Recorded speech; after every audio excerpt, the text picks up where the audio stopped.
To New York, Ethan Sterling was the ruthless king of technology, a man who bought and crushed the competition without batting an eye. To Seraphina Bellweather, the idealistic artist trapped in an arranged marriage born from a cynical bet, he was the architect of her anguish. When 6 months of forced cohabitation become an emotional battlefield, the prize of the bet might be the least of their problems. What happens when absolute power meets unexpected resistance and the line between the game and reality blurs? Can a man used to destroying find something worth building, even upon the ruins he himself created? Welcome to the channel. If you enjoy intense narratives like this, go ahead and hit the like button below, subscribe to the channel so you don't miss any new stories, and hit the notification bell to be alerted. Now, let's dive into the story of Ethan and Seraphina. Ethan. Sterling moved through the opulent ballroom of the Metropolitan Museum, not just as a shark, but as the alpha predator at the top of New York's financial food chain. The brilliance of the crystal chandeliers seemed to compete with the cold, calculating glint in his ice-blue eyes that assessed every person, every piece of art, every interaction in terms of value, influence, or potential acquisition. At 35, he was the architect and emperor of Sterling Innovations, a tech colossus built on ruthless speed, strategic disruption, and, the defeated whispered, the smoking ruins of competitors less gifted with his singular vision and utter lack of scruples. Empathy was a bug in the human system that Ethan prided himself on having eradicated from his own operating code. People were cogs. They either worked for his machine or were unceremoniously discarded. Success was his oxygen, and he breathed deep the rarefied air of absolute power. The annual charity gala, a glittering sea of wealth and pretense, was just another stage for Ethan's ongoing demonstration of dominance. He navigated conversations with the same precision he executed a hostile takeover, smiles that didn't reach his eyes, calibrated comments on art he secretly despised, generous checks for causes that were indifferent to him, but polished the key veneer of his public image. It was in this environment of carefully curated excess that Julian Vance materialized beside him, a smile that promised trouble playing on his thin lips. Vance, heir to an old fortune and bearer of an equally old resentment, against Ethan, was one of the few people whose existence added a spark of annoying yet welcome competition to the monotony of the top. "Sterling," Vance murmured, his voice dangerous velvet. "Always soaring, aren't you, like a hawk above us mere pigeons? I imagine conquering the digital world is becoming predictable?" Ethan allowed a corner of his mouth to curve slightly. "Boredom is a luxury for those who have already given up, Vance. You must be swimming in it." The exchange of barbs was a ritual, a warm-up for the real game. Vance laughed, a sound as dry as autumn leaves. "Perhaps, but even titans need diversion. I have a proposal for you, a challenge that can't be solved with algorithms or corporate intimidation, something human." The word human in the context of a challenge sounded almost absurd coming from Vance, but Ethan's curiosity, a muscle rarely exercised outside the business arena, twitched. "Go on. Does the name Seraphina Bellweather mean anything to you?" Vance asked, his dark eyes scanning Ethan's expression, searching for any sign of recognition. Ethan did a quick scan of his mental encyclopedia of relevant names. Politicians, tycoons, socialites, emerging tech geniuses. Nothing Bellweather. The name was anonymous, irrelevant. "No," he replied curtly. "Should it? To your world?" "No." "To my little game?" "Absolutely," Vance said, savoring Ethan's ignorance. "She's an artist, one of those idealistic types, you know. Lives in Brooklyn, struggles to keep the lights on, devotes her heart and soul to a community arts center that's about to close its doors. Pure, stubborn, and completely outside your universe." Vance leaned in, lowering his voice as if sharing. "Fair state secret. I bet you, Sterling, my controlling stake in Spectra AI, that startup you tried to buy last month, against your Synapse neural interface patent. I bet you can't convince Seraphina Bellweather to marry you." He paused dramatically. "And to remain married publicly for a minimum period of 6 months." Ethan processed the proposal. It was bizarre. An unknown bankrupt artist, a forged marriage, 6 months of charade. But Spectra AI was a strategic piece he coveted, and the Synapse patent was the pulsating heart of his future market domination. The bet was an insult to his ability to get anything, to manipulate anyone. It was a test of his mastery over the human element that Vance implied he didn't understand. And Ethan never backed down from a test, much less one thrown down by Vance, with such implied disdain. Ethan's arrogance flared. "Why her, specifically?" Ethan asked, his mind already scheming, assessing variables, planning the execution. The woman's identity was secondary. The mechanics of the challenge were the focus. "Because she's your antithesis, Sterling." "Light against your calculated shadow," Vance answered, with a theatrical flourish. "And because the idea of you, the great." Ethan Sterling trying to court an idealistic artistic soul is irresistibly comical. Besides, he added, his tone becoming more practical, her desperate situation with the community center, Hope Creative, I believe, makes her vulnerable. A financial lifeline in exchange for 6 months of her life? For someone like her, dedicated to lost causes, it might seem like an acceptable trade. Vance gave a knowing smile. "She needs a financial miracle. You can be that miracle. With a price attached, a community center." Ethan almost rolled his eyes. A sentimental and inefficient cause, but her vulnerability was his way in. Need was the lever he would use. 6 months, Ethan repeated, the challenge lighting a cold fire in his eyes. "Consider Spectra AI mine, Vance. You can start preparing the transfer paperwork." Vance raised his champagne flute. "Let the charade begin, and may the best manipulator win." In the following days, Ethan wasted no time. His special operations team, usually dedicated to unearthing weaknesses in target companies, was redirected to compile an exhaustive dossier on Seraphina Bellweather. The reports painted a picture of struggling idealism, 27 years old, graduated with honors in fine arts but selling pieces sporadically at local fairs and online, lived in a tiny rent-controlled apartment in the artistic but financially precarious heart of Brooklyn. The Hope Creative Center was her passion, a decaying but vibrant space offering free art, music, and theater classes to an underserved community. The center was weeks away from eviction, drowning in debt and municipal funding cuts. The attached photographs showed a woman whose beauty wasn't in polished perfection, but in a raw intensity. Huge, expressive brown eyes that seemed to see more than desirable. A cascade of dark, untamable hair and a posture that suggested resilience, despite the simple, worn clothes. She was, as Vance had predicted, the polar opposite of the women Ethan usually encountered. Women whose value was measured in carats, connections, and the ability to conform. Seraphina seemed to exist in a different ecosystem, governed by values he considered at best quaint. Ethan orchestrated the first meeting with the precision of a product launch.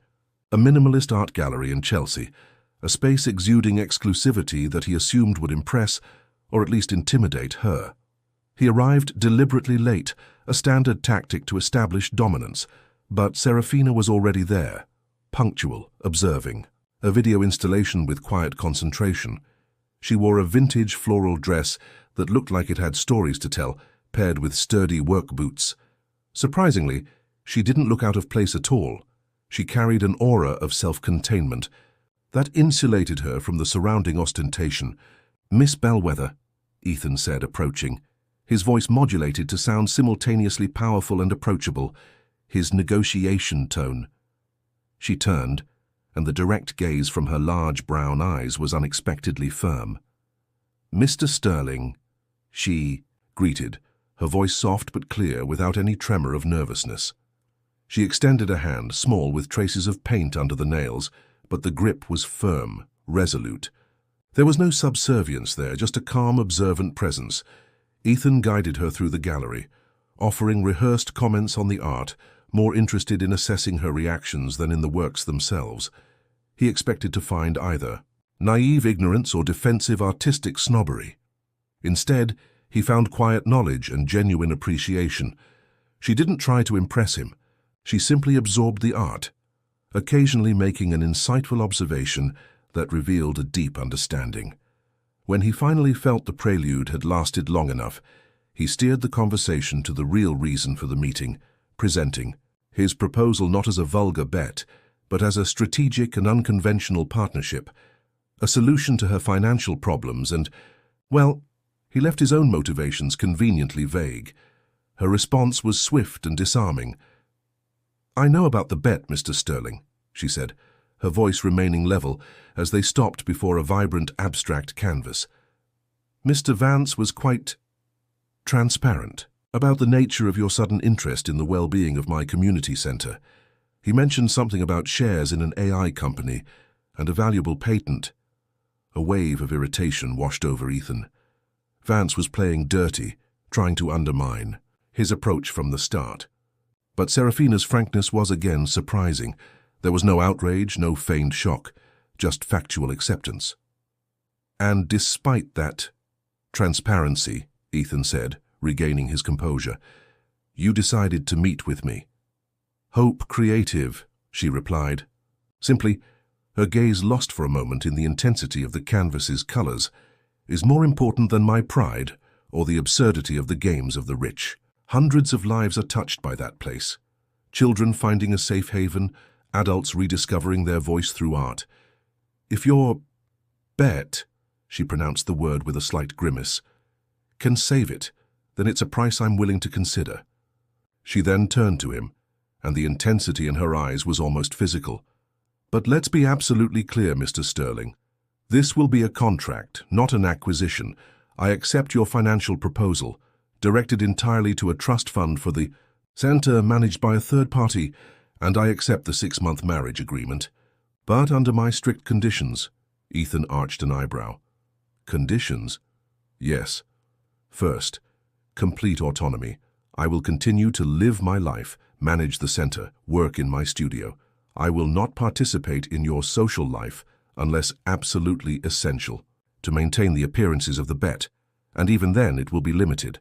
Second, mutual respect or at least civility. I will not be treated as a decorative accessory or an employee. Third, personal space. We will have separate rooms, separate lives within the same residence. Fourth, no interference in my work or my personal relationships. Fifth, at the end of the 6 months, immediate and discreet dissolution with no further obligations from either party." She listed the points with a concise clarity that contrasted with her ethereal appearance. "If you cannot agree to every one of these points, in full and without reservation, then this conversation ends here." Ethan was genuinely taken aback. She wasn't negotiating, she was dictating. The audacity was almost refreshing, though annoying. He was used to dictating terms, not receiving them.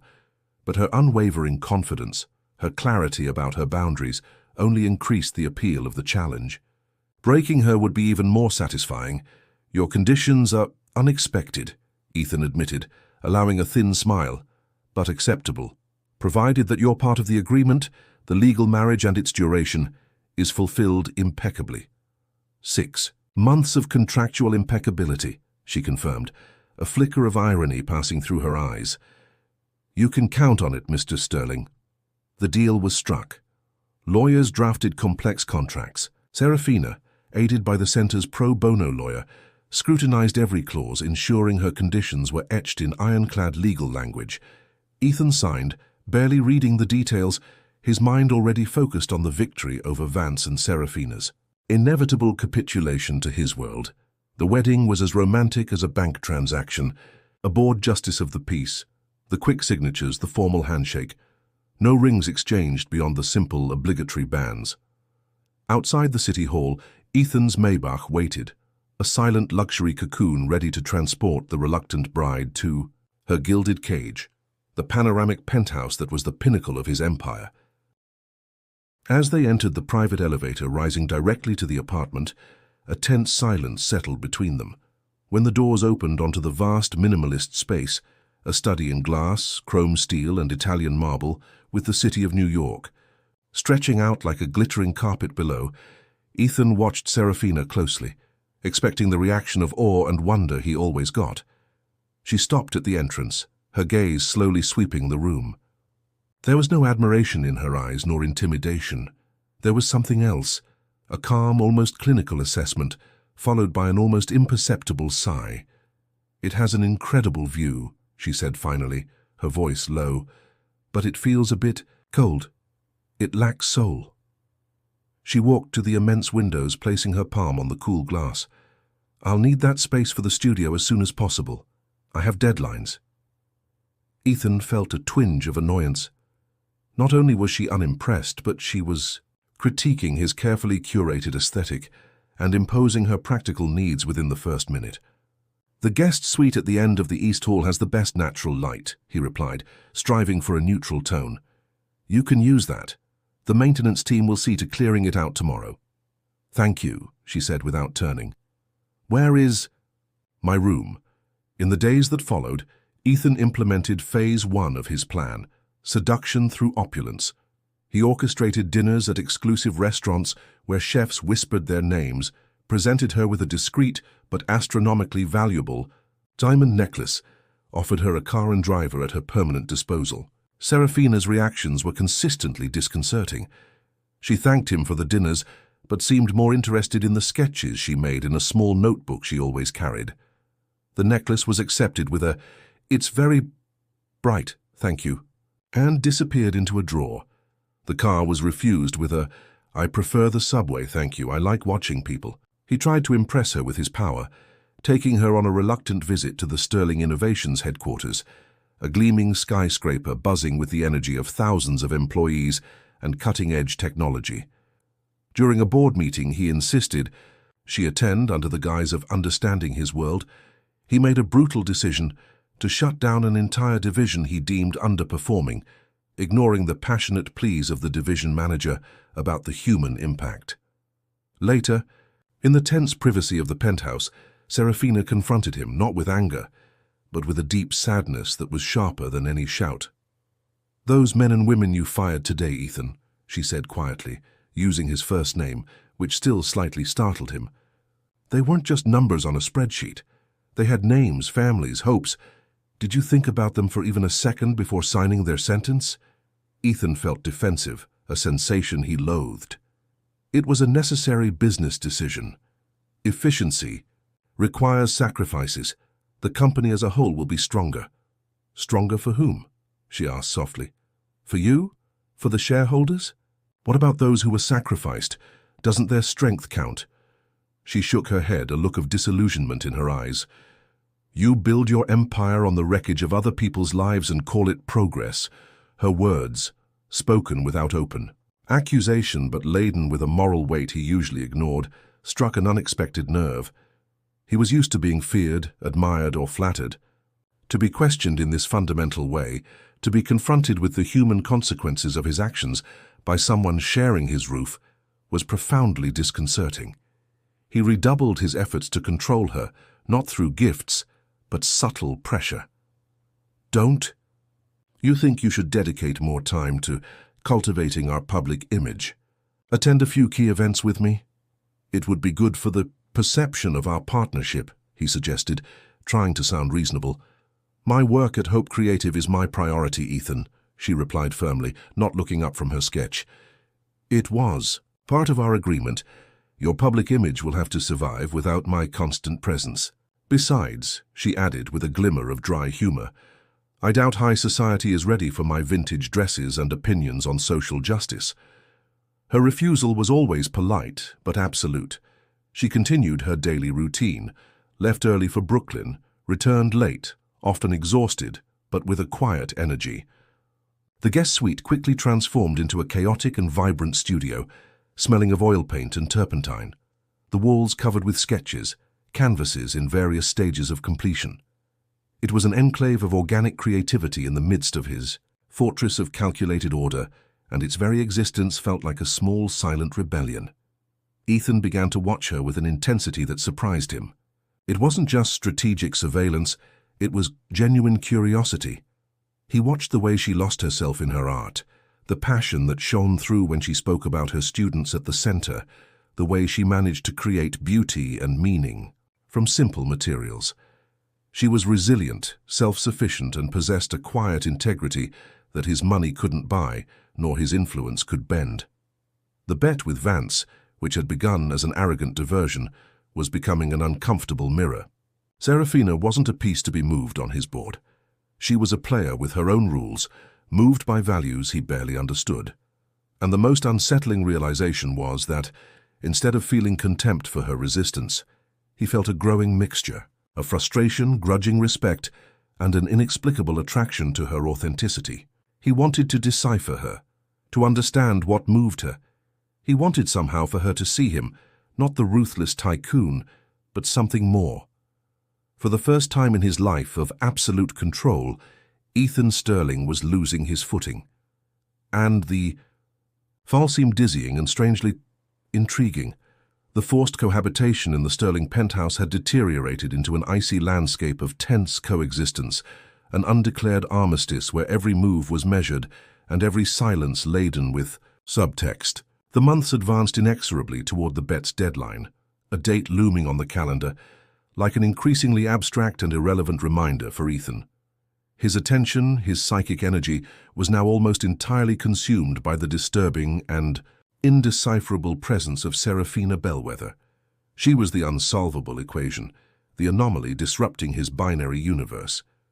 Her refusal to fit the molds he intended for her, victim, reluctant trophy, manipulable pawn, was a direct challenge to his identity, his modus operandi that had taken him to the top. Her apparent calm, her almost stubborn integrity acted like a slow solvent on his facade of absolute control, exposing fissures he didn't even know existed. He felt like a general facing an enemy who used no conventional weapons, but a form of passive moral resistance that his brute force strategies couldn't penetrate. His nights grew longer, sleep a fleeting luxury often interrupted by obsessive thoughts about her. Lying in his vast, cold bed, the 1,000 thread-count sheets suddenly feeling coarse and uncomfortable, or pacing the dark corridors of the penthouse. Like a ghost in his own fortress, his mind replayed every minimal interaction with Seraphina. He dissected a fleeting glance she'd cast his way over the rim of a teacup, the way her posture stiffened imperceptibly when he entered a room, the neutral timbre of her voice when she answered his direct questions with short, factual sentences. He searched for signs of weakness, for a crack in her armor of calm, for any indication that his subtle pressure tactics were working. But she remained an enigma. Her politeness was impenetrable, her resilience a silent wall. He tried to apply his theories of negotiation, his simplistic behavioral psychology models, but she refused to fit any box. His world was built on the cold logic of competition, acquisition, measurable power. Her world, he was beginning to realize with growing discomfort, operated on entirely different foundations: empathy, community, the belief in the intrinsic value of creativity and human connection, concepts he'd always dismissed as sentimental inefficiencies. And the most corrosive truth seeping through his defenses like water into rock was that these weak values were beginning to exert a dangerous fascination over him, exposing the spiritual poverty behind his facade of material success. He saw the passion in her eyes when she described a mural project with the teens at the center, and felt a sharp pang of something akin to profound envy, a longing to feel something with such intensity and purity. In an awkward, almost pathetic attempt to break the pattern of cold hostility, or perhaps just to test the waters of a normal interaction, Ethan decided to risk a gesture counter to his pragmatic nature. Vaguely recalling a fragmented conversation weeks earlier, where Seraphina had mentioned her love for a certain type of Baroque classical music, he used his resources to obtain nearly impossible-to-get tickets for an exclusive concert by an acclaimed ensemble playing that exact repertoire in a historic downtown church. The idea was to offer her something that appealed directly to her interests, something stripped, he hoped, of obvious ulterior motives. He approached her one rare morning when they were both in the kitchen simultaneously, a tense truce in the neutral territory of coffee. "Seraphina," he began, placing the discreet envelope on the marble countertop. "I remembered you mentioned liking Vivaldi. This ensemble is in town for only 2 nights. I thought perhaps you might like to go." He watched her closely, searching for any sign of surprise or pleasure. Seraphina picked up the envelope, her fingers brushing his for a fleeting instant. a contact that felt electric in the charged air between them. She opened it and examined the tickets, her eyes scanning the details. She looked up at him, her expression a mask of polite neutrality, but perhaps with a flicker of wary curiosity behind it. "This is very unexpected, Ethan, and thoughtful of you to remember." She paused, and he saw a shadow cross her eyes. "Unfortunately, the night of the concert coincides with our annual general meeting at Hope Creative. It's crucial that I'm there, especially with everything that's happening." The subtle mention of the difficulties he himself was orchestrating was like a small pinprick. "But I appreciate the thought. It's a magnificent program. Perhaps one of your clients would appreciate it." The refusal, though wrapped in courtesy, was unequivocal. And the way she, without accusing him directly, linked his gesture to the pressure he was exerting on the center showed she wasn't willing to compartmentalize, to accept superficial truces while the main war continued. Ethan felt a wave of frustration, and beneath it, a sting of humiliation. He who could buy almost anything couldn't buy a moment of genuine connection or even shared distraction with the woman living under his roof. "So of course it doesn't matter," he replied, his voice colder than intended as he took the tickets back. His world of privilege, of instant access, was powerless to breach the invisible barrier she kept firmly erected. The failed attempt at outreach only reinforced his cynical conviction that power and pressure were the only universal languages, the only tools he could rely on. The campaign against Hope Creative became, then, not just a tactic in the bet, but a sort of personal vendetta for his inability to reach her otherwise. He instructed his team to be relentless, to exploit every legal loophole, to create bureaucratic obstacles where none existed. "I want daily reports on their status," he ordered his chief of staff. "I want to know every difficulty, every deadline they miss, every donor they lose. I want to feel the pressure mounting." It was a scorched earth approach designed to isolate. Seraphina cut off her lifelines, leave her with no option but to turn to him. He began to run into Seraphina more often in the common spaces of the penthouse, not to talk, but to observe, to gauge the impact of his actions. One evening, he found her in the library surrounded by stacks of the center's legal documents, her brow furrowed in concentration, chewing on the end of a pen. He stopped at the entrance, leaning against the doorframe. "Hard work for a lost cause?" he asked, his voice deliberately provocative. Seraphina looked up slowly, the fatigue in her eyes evident, but her spine remained straight. "No cause involving human dignity and creativity is ever lost, Ethan. It might be difficult, it might be unjust, but it's not lost." "Idealism doesn't pay bills, Seraphina, or lawyers," he retorted, approaching the desk where she worked. "Perhaps it's time to be pragmatic, to accept help from more substantial sources." The implied offer hung between them, laden with threat. She looked at him, and for the first time he saw a flash of genuine anger in her usually controlled eyes. "Your help, Ethan, always comes at too high a price. I'd rather fight with integrity than surrender to your form of pragmatism." She turned her attention back to the papers, a clear dismissal. The direct confrontation, though brief, gave Ethan a perverse satisfaction. He had elicited a reaction, had seen a crack in her calm. But the satisfaction was quickly replaced by unease. The way she defended her integrity made his own tactics seem all the more sordid by comparison. He was using his wealth and power to crush not a corporate rival, but a woman and a cause that, however much he tried to deny it, represented something he fundamentally lacked. The Cold War continued, but Ethan's internal battle lines were becoming increasingly blurred, and the cost of his campaign was starting to feel dangerously high, not just for her, but for his own fragmented soul. The intensification of Ethan's campaign against Hope Creative began to yield the tangible results he'd desired, though the satisfaction they brought was increasingly tainted by a sense of emptiness. Detailed reports landed on his desk daily. The art supply vendor who had cancelled their line of credit, citing instructions from above, instructions originating directly from a subsidiary of Sterling Innovations. The insurance company that suddenly tripled the premium for the center, rendering it unaffordable. The fines for minor, previously ignored zoning infractions that began to pile up. These were tactical victories in a war of attrition, small wounds inflicted from a distance, designed to slowly bleed out the resistance of Seraphina and her beloved center. He read these reports with cold efficiency, issuing new instructions to his subordinates to tighten the noose further. But the feeling of triumph was hollow. It felt like playing chess against an opponent who refused to acknowledge the rules of the game, or worse, who was playing an entirely different game based on values he couldn't comprehend. Inside the penthouse, the atmosphere grew even more rarefied. Seraphina was visibly thinner, her natural energy dimmed by a fatigue that even her strong determination couldn't fully conceal. The dark circles under her eyes were deeper, and although she maintained her dignified posture in Ethan's presence, he sometimes caught her in unguarded moments, staring out the window at the city with a lost expression or rubbing her temples, as if fighting a persistent headache. He knew he was directly responsible for that stress, that exhaustion.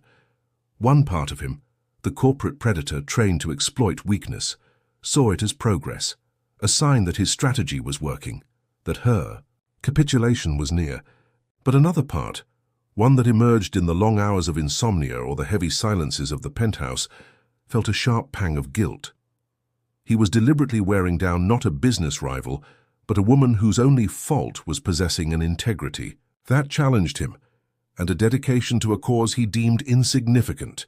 The disproportion of the fight, his multi-billion-dollar empire against a small community center and a struggling artist, was beginning to strike him as not just unfair, but profoundly ungraceful, almost shameful. One particularly bleak evening, rain lashing against the penthouse's panoramic windows like accusing fingers, Ethan returned from a late and tense business dinner. As he walked down the corridor toward his suite, he noticed a sliver of light escaping from under the door of Seraphina's studio. Impelled by a morbid curiosity, or perhaps an unconscious need to witness the impact of his actions, he approached silently and peeked through the crack. The scene inside froze him for an instant. Seraphina was sitting on the floor, her back to the door, surrounded by the creative chaos of her studio, canvases, paints, sketches. But she wasn't working.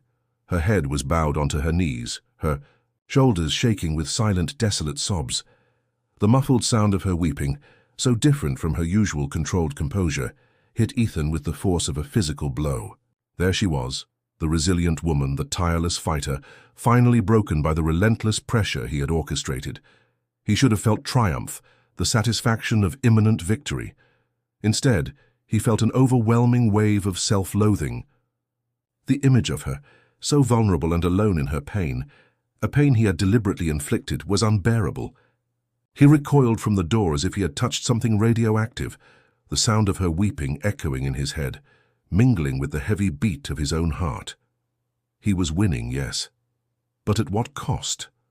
The sight of her raw desolation made it impossible to continue justifying his actions as mere game tactics. This was real, her pain was real, and he was the cause. The unannounced visit to Hope Creative a few days later was a direct consequence of that disturbing night. It was no longer motivated by the need to intimidate or find fault, but by a confused and contradictory need to understand. To see with his own eyes what she was fighting for so desperately, what drove her to endure his harassment, what made her weep alone at night.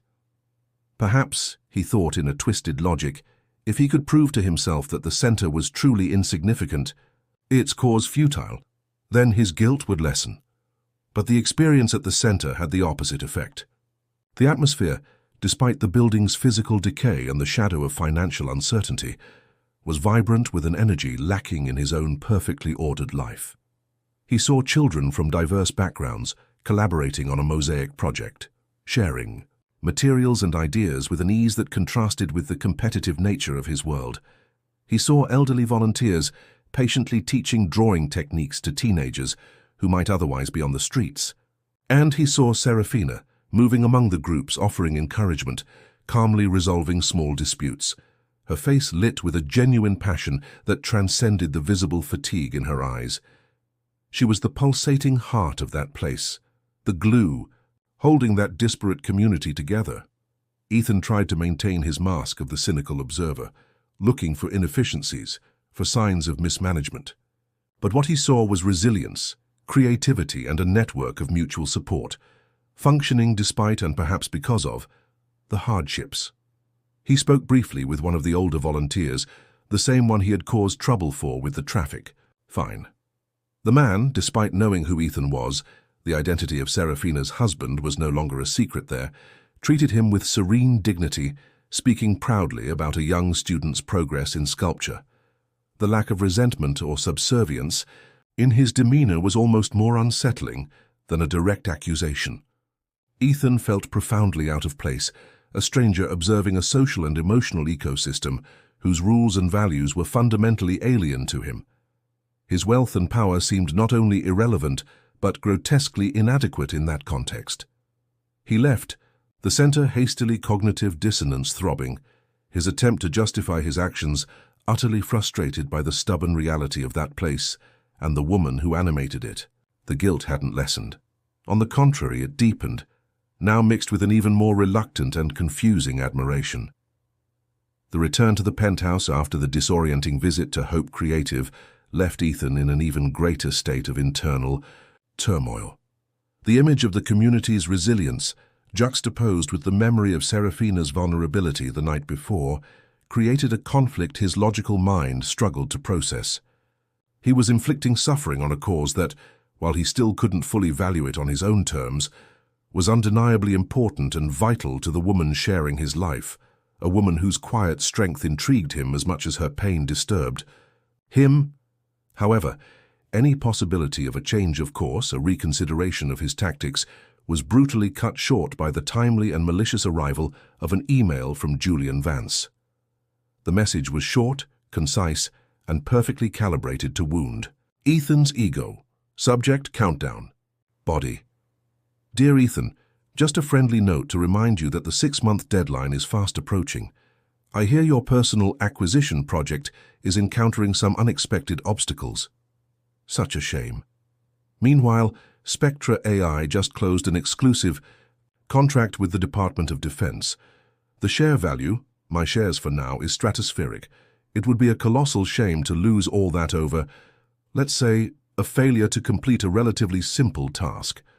I look forward to our celebratory dinner, whatever the outcome. Cordially, Julian. Every word was a calculated jab. The reference to unexpected obstacles, the boast about Spectra AI's success, the company Ethan coveted, the casual mention of the deadline, and above all, the smug anticipation of his victory, it all acted as highly flammable fuel for Ethan's wounded pride. His internal confusion, his growing guilt, his reluctant admiration for Seraphina, all were swept away by a primal wave of competitiveness and the overwhelming need not to lose to Vance. Public humiliation would be unbearable. The bet, which had become secondary, snapped back into sharp focus, demanding a decisive and unequivocal resolution. It was in this reactive state of mind, dominated by wounded pride and the need to reassert his dominance, that the opportunity to buy the Hope Creative building emerged as the perfect final solution. The elderly owner was eager to sell quickly. To Ethan, it seemed like a sign, the masterstroke that would allow him to control all variables and force the endgame on his terms. The moral complexity of the situation was obliterated by the strategic simplicity of the solution.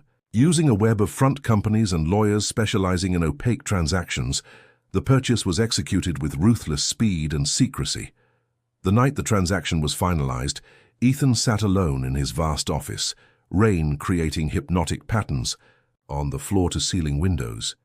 He watched the digital confirmation of the property transfer on his computer screen. A tremor ran through him, not of joy but of cold, absolute power. Finally, he had the ultimate leverage. Now he was the invisible landlord, the unseen master of the center's fate, and by extension, Seraphina's. He could dictate terms, raise the rent to impossible levels, create pretexts for eviction. Her capitulation was only a matter of time. He pictured the scene. Seraphina, finally stripped of her stubborn independence, coming to him, perhaps not on her knees, but certainly defeated, forced to negotiate, to plead for his intervention. And he, magnanimous in victory, would grant his help, but only in exchange for her total compliance for the remainder of the bet's term. It would be the final proof of his superiority, the crushing victory over her and over Vance. Yet, beneath the grim satisfaction, a disquieting coldness persisted, a faint voice whispering that the price of this victory might be higher than he imagined. He silenced it with the force of habit.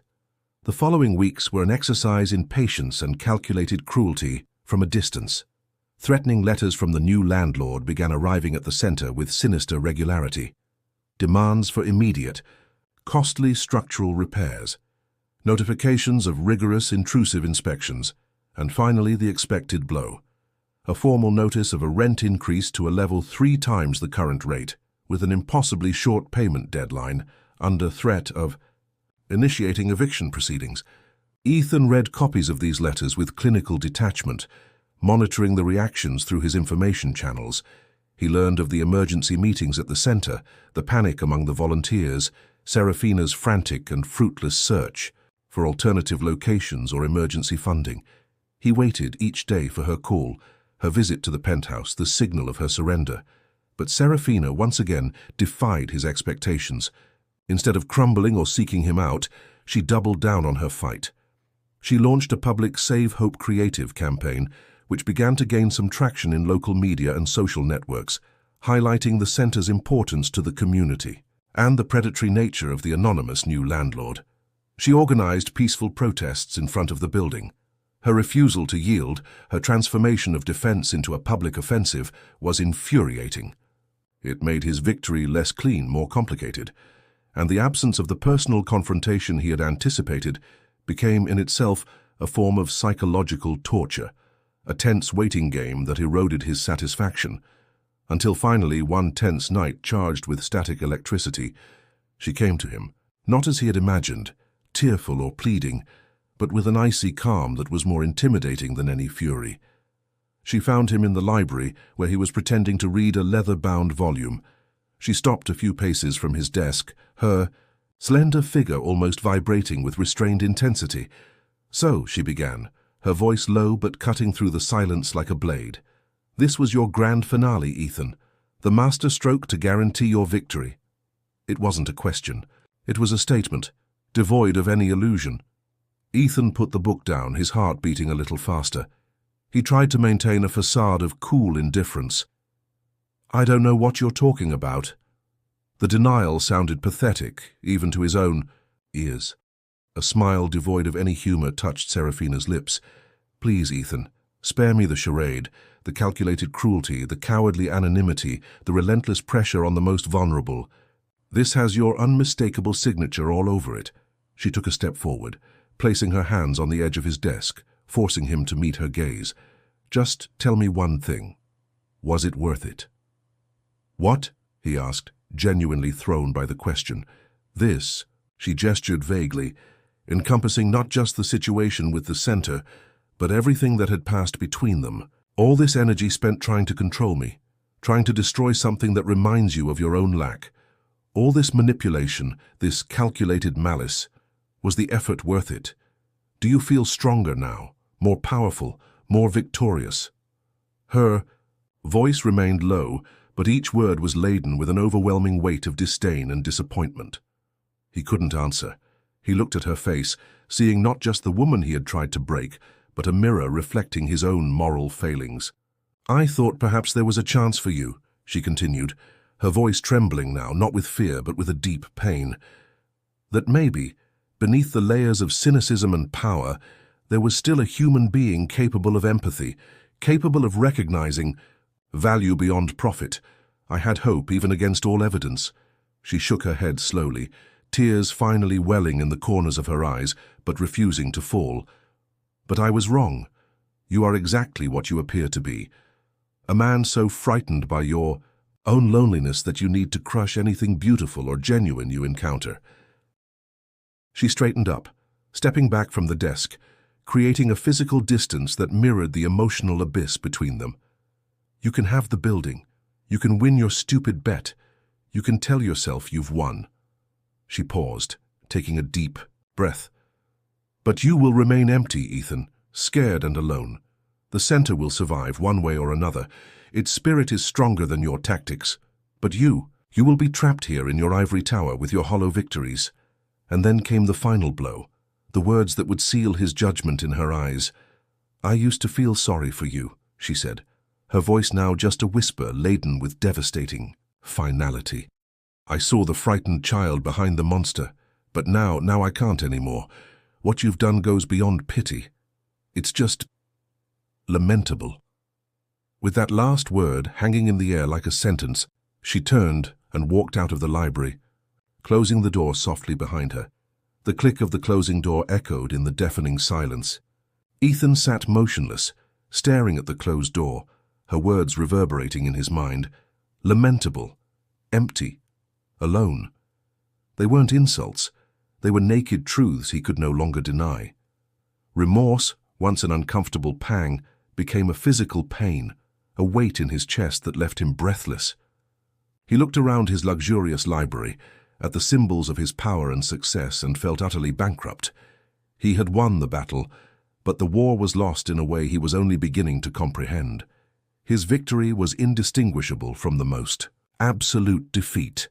The silence that followed Seraphina's exit from the library wasn't merely an absence of sound, but a heavy, suffocating presence that seemed to leach the oxygen from the vast room. Ethan remained motionless in his leather chair, staring fixedly at the closed door. Her final word, lamentable, echoing in his mind like a funeral gong. The victory he had pursued with such relentless focus, the capitulation he had anticipated with grim satisfaction, had turned to ashes in his mouth. He had secured tactical control of the building, perhaps even ensured technical victory in the bet against Vance, but he felt profoundly, viscerally defeated. Seraphina's cold, precise analysis of his character, her diagnosis of his motivations, rooted in fear and emptiness, had stripped him of all his defenses, all his convenient rationalizations. He had seen himself reflected in her eyes, not as the titan of industry, the master manipulator, but as something small, frightened, and fundamentally alone.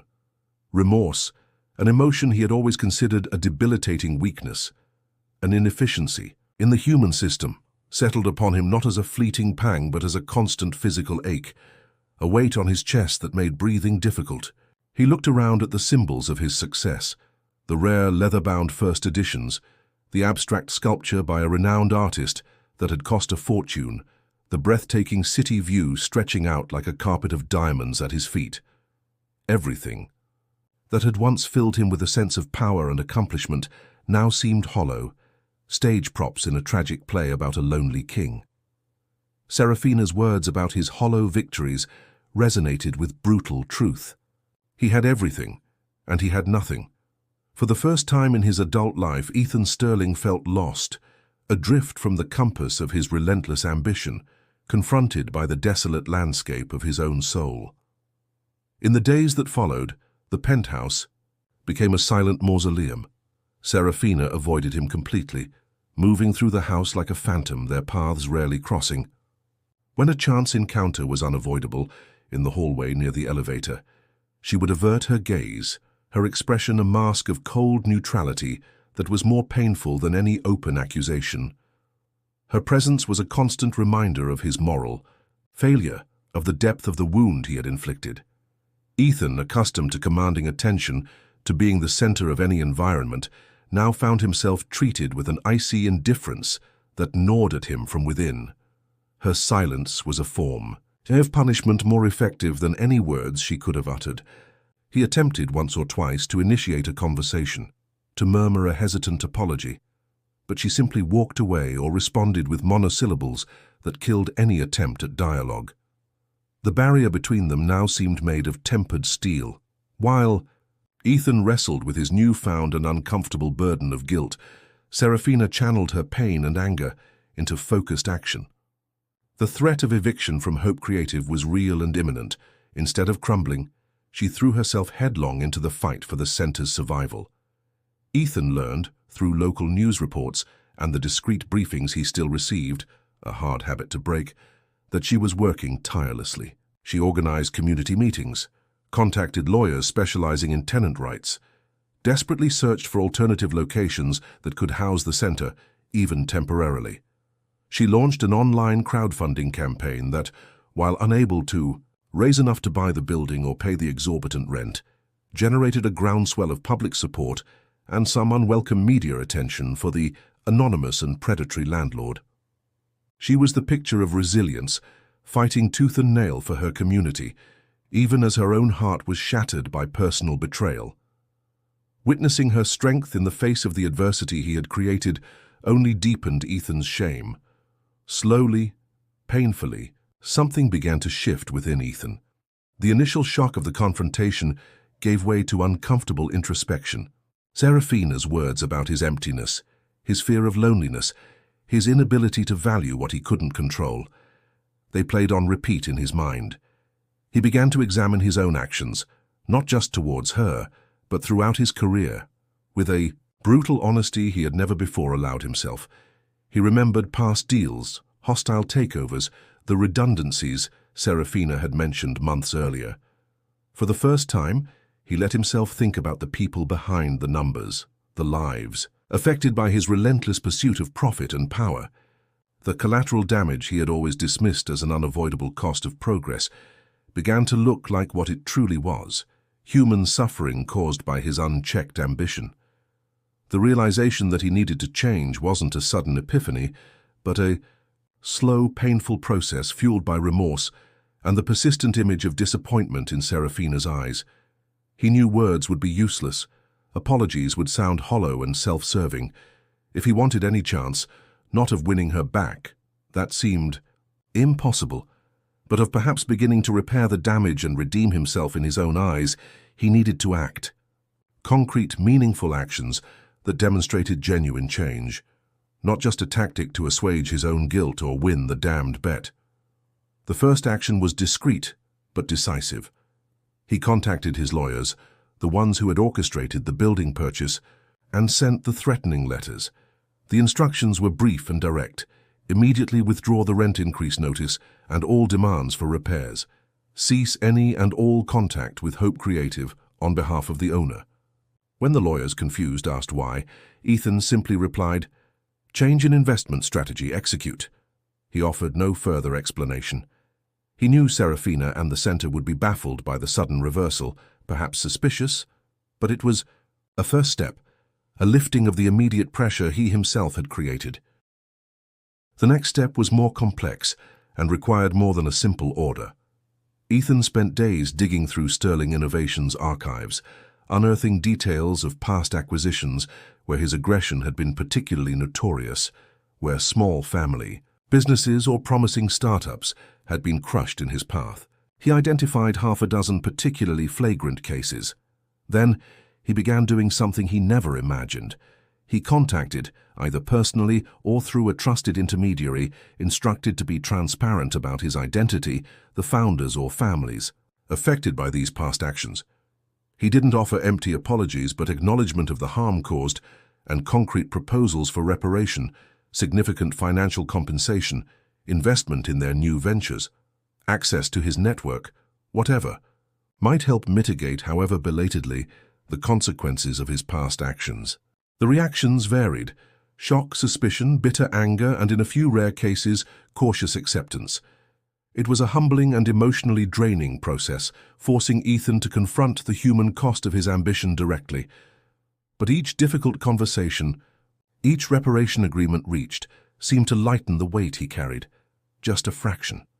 Seraphina, meanwhile, received the news of the withdrawal of the landlord's demands with a mixture of relief and profound suspicion. She had no idea Ethan was behind the change, but the sudden turnaround was too convenient to be a coincidence. She remained guarded, continuing the search for alternative locations for the center, not daring to believe the threat had permanently vanished. Her attitude toward Ethan in the penthouse remained cold and distant, though perhaps the active hostility had been replaced by cautious indifference. The 6-month deadline was fast approaching. Julian Vance, punctual as ever, sent another sarcastic email. "Ethan, the big day is almost upon us. I imagine you have your bride fully tamed and ready to be discarded. Prepare the Synapse paperwork, or should I prepare the Spectra AI transfer?" eagerly awaiting confirmation of your victory or your surprising defeat. J. Ethan read the email with a deep weariness. The bet, Vance, the patent, the shares, it all seemed to belong to another lifetime, to a version of himself he barely recognized anymore and was beginning to despise. Victory over Vance held no appeal whatsoever. On the night before the 6-month deadline, Ethan knew he had to speak to Seraphina.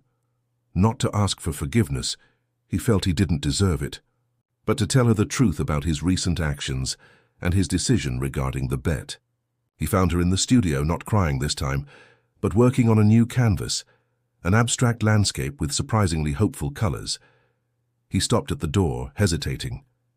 "Seraphina, can we talk for a moment?" She slowly put down her brush, turning to face him, her expression neutral, expectant. "Yes, Ethan." He stepped into the studio, the smell of paint and turpentine surrounding him.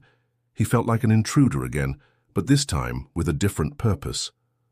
"I know words don't mean much.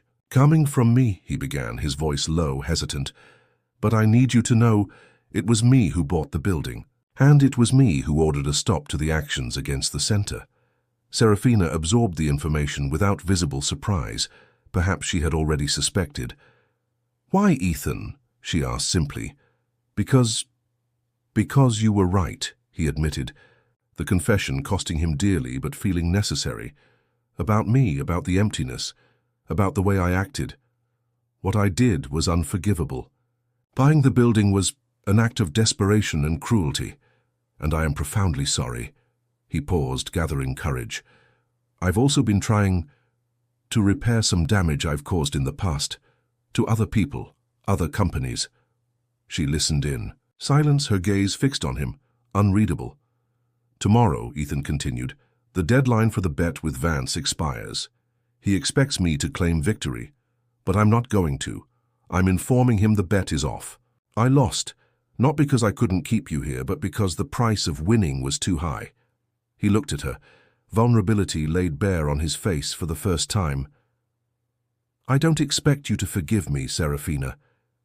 You probably never can, and I understand that, but I wanted you to know that I'm trying hard to change, that what you said had an impact."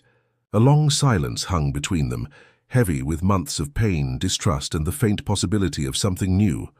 Finally, Seraphina spoke, her voice soft but edged with weariness, and perhaps, just perhaps, a spark of something else. "Actions speak louder than words, Ethan. I have seen some actions, but trust, once broken so profoundly, isn't rebuilt overnight, or perhaps it's never rebuilt at all." She glanced away towards her canvas. "Calling off the bet is a start. What you do next, and we'll say more." It wasn't forgiveness, it wasn't reconciliation, but it also wasn't total rejection. It was a maybe, an uncertain future left open. Ethan nodded, accepting it for what it was, a glimmer of possibility on a path to redemption that would be long and arduous. The next day, Ethan informed a furious and incredulous Vance that the bet was off, refusing to give further explanation, and waiving any claim to Spectra AI, and protecting his own patent in the process by nullifying the bet. His priority was no longer defeating a rival, but attempting to rebuild something of value within himself. As for Seraphina, their relationship remained in a delicate limbo. The marriage agreement legally ended, but they continued to share the penthouse space, not as husband and wife, nor as adversaries, but as two people cautiously navigating unknown territory, marked by deep wounds but also by the faint possibility of a different future. One that would have to be built, not on a bet, but on the fragile foundations of honesty and a genuine effort to change. The path would be uncertain, but, for the first time, Ethan felt he was walking in a direction worth taking, even if he was walking it alone for now. The future of Hope Creative was also more secure, with Ethan working discreetly behind the scenes to ensure its long-term stability, perhaps even transferring ownership of the building to a foundation created for that purpose. One more action in a long process of reparation. Redemption, he realized, was not a destination, but a continuous journey. And so concludes the intense journey of Ethan and Seraphina, a story that shows us how thoughtless actions can have devastating consequences, but also how the door to change and redemption can sometimes open in the most unexpected places. We hope you enjoyed this narrative. We really want to know your opinion. What did you think of Ethan's transformation? Do you believe Seraphina made the right choice in leaving the door ajar? And most importantly, what kind of stories would you like to see next here on the channel? Leave your suggestions for themes, characters, or plots in the comments below. Your feedback is crucial for us, and of course, if you like this story and want to follow more content like this, don't forget to subscribe to the channel and turn on notifications. Thank you so much for watching, and until the next story.